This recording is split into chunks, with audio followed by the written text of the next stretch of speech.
Mabuhay Pilipinas, narito ang ating weather update ngayong January 13, 2024, araw ng Sabado. Sa ngayon po ay may ibinabang gale warning signal sa northern and eastern coast of Catanduanes, northern and eastern Samar, kaya hindi po muna pinapayagang pumalaot ang maliliit na bangka dahil malakas hanggang sa napakalakas na alon ang posibleng maranasan sa dagat.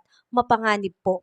Sa ating latest satellite image, makikita ang weather system ang siyang nakakaapekto ngayon sa ating bansa. Ang northeast monsoon ay nararamdaman sa bahagi ng Luzon. Maging dito sa Metro Manila ay may tsansa pa rin po ng mahinang pag-ulan kaya ugalihing maging handa at magdala ng payong kung lalabas ng bahay.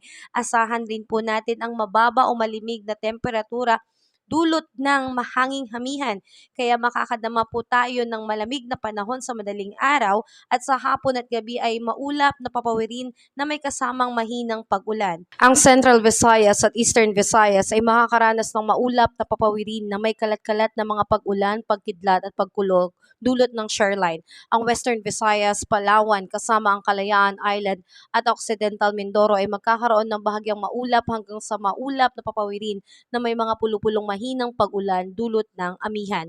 Sa ngayon ay wala pa tayong namamonitor na sama ng panahon na nasa loob ng Philippine Area of Responsibility, kaya wala pa tayong dapat na ipangamba sa ngayon. Ngunit posible pong magkaroon ng 1 hanggang 2 bagyo bago matapos ang buwan ng Enero dahil may mga low pressure area po tayo na namamataan sa labas ng bansa na kung di magbabago ang direksyon nito ay posibleng pumasok sa ating bansa. Kaya ugaliing maging updated lalo na sa pabago-bagong panahon. Muli ako po'y nakikisuyo na i-like and subscribe niyo po ang aking channel. Be updated always. Salamat at ingat!